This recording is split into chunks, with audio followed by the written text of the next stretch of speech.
দুনিয়ার কোনো কিছু হাসিল হয়ে যাওয়া এটা সফলতা নয়।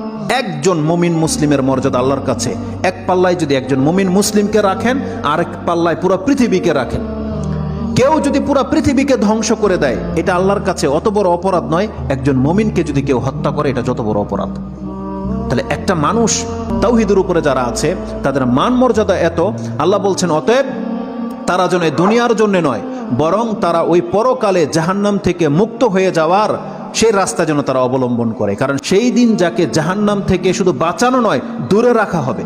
ওয়াউদখিলাল জান্নাহ, আর যাকে জান্নাতে প্রবেশ করিয়ে দেওয়া হবে, আল্লাহ বলছেন ফাকাদ ফাজ, এই হলো সফল কাম। কারণ জান্নাত এমন একটা জায়গা, এটা হচ্ছে চির সুখের জায়গা। একবার শুধু কোনো ব্যক্তিকে জান্নাতে ঢুকিয়ে দিলে জীবনের যত পেরেশানি আছে সব দূর হয়ে যাবে, সব দূর হয়ে যাবে।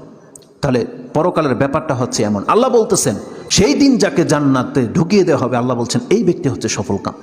তাহলে এই সফলতা আসবে কিসে? একমাত্র আপনার ঈমান, তাওহীদ। আপনি আল্লাহকে মেনে নিয়েছেন, আল্লাহর বান্দা, আপনি আল্লাহর সাথে শিরিক করেন না, এমন প্রত্যেকটা ব্যক্তি সেই জান্নাত সে পাবেই পাবে। এটা আল্লাহ ওয়াদা করেছে।